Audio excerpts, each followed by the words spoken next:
I used to be a racer.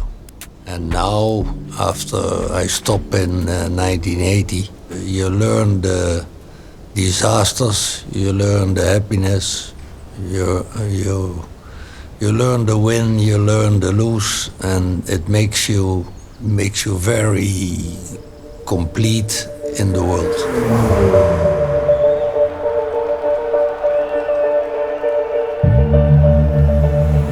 My father used to race starting in 1952. Of course, I loved it as a child. Then later on, I was 13. He did the 24 hours of Le Mans with his own Porsche 550 Spider. So I was completely integrated in the racing. Even when I was 12 years old, 13 years old, I already thought my father didn't do it very well. I thought I could do better. And I started mechanicking and thinking. And then I started with go-karts, as every racer starts. In 1966, I finished third in the World Championship in Rome. Our life was cars. So then I could afford to buy a racing car. I bought a Fiat Abarth. First race in my life, I finished second. Second race, we went to the Nürburgring, where I practiced all the time with all the half-crashed cars. So then Mr. Abarth came to me and he said, you want a factory contract driving for me? I could drive the whole day, test every car he make. And I was days and days driving. So then you really learn, of course, to drive every day. That's why I won the European Championship, because I always look after the car, that I don't over-rev, that I don't break the gearbox, I don't overheat the brakes. So you really have to nurse the car. I won the European Championship, I won a World Championship 1971, the Targa Florio, which was the most dangerous race in the world. Daytona race was, for me, the easiest race I've ever done. A win is a win. You know, of course, it gives you more satisfaction to win a big race like 24-hour Le Mans or 24-hour Spa or 24-hour Daytona. It's of course a lot. After the Fiat Abarth period, I bought a Porsche, and we had a big garage. I put all the cars out. I put the Porsche in the middle, and we were thinking how to make this car quick. And then we really succeeded in making that car invincible. And I really upset the whole factory of Porsche. They said, but how come you did this? It's not allowed what you do. I said, yeah, the regulation is group 5 and you can put plastic windows in. They had still glass windows in. They were 80 kilos heavier than me. I said to them, I said, maybe you look better at the regulations. My car is okay. This skill or this working on the car, thinking how to make the car better, that helped me a lot in my career. I went from here to Ford, from BMW to Ford, from Ford to Porsche, etc. It helped 100% my career.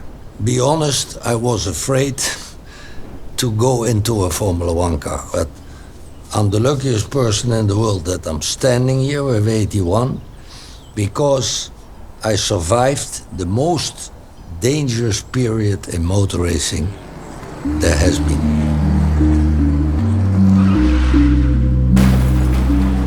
I'm standing to a guy called Pierce Courage, and I have a picture. 45 minutes later, he's dead. So, and then you go home and you think, but how is this possible? But it was a kind of expecting that the chance was there that you're gonna die. I lost about 60 friends in 20 years because of tracks, dangerous, but also the cars. Very dangerous Formula One. I drove all the time, 95, 96%. Because when I go in the corner with 280 kilometers an hour, then I think, whoa, what happens if a tire blows or suspension break? And I all the time kept a margin that I could escape.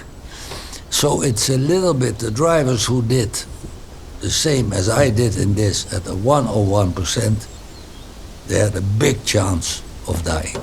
Then I stopped it, stopped the racing, and I started business.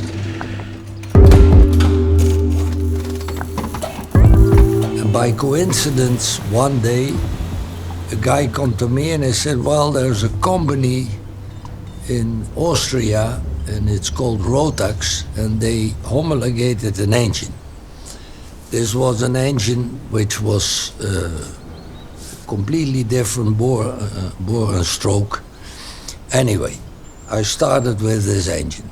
This engine, the first 2 years, it was a disaster. And everybody told me, stop this, stop this. I get it organized. And all of a sudden, at the World Championship, 100cc go-kart, everybody wanted my engine. Jarno Trulli, Formula One driver, Fisichella, Jensen Button, Michael Schumacher, everybody who was 14, they were all later all world champion, Formula One.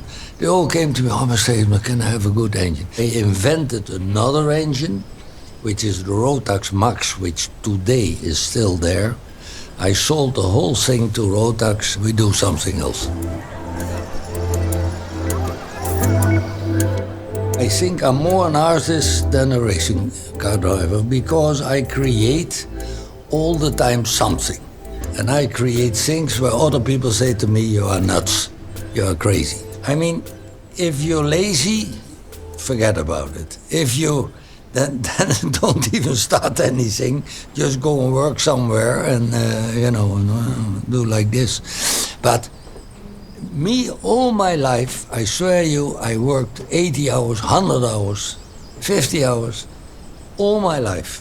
I'm somebody competitive, who wants to be competitive with everything, put it that way. So that's all, yeah. And I never give up. Sometimes you're on a high and sometimes you're on a down. And that's how life is. But what you should do is see where you're good at and, follow that route. I mean, you're asking me how did I follow up for 81 years? Yeah, mastery takes time.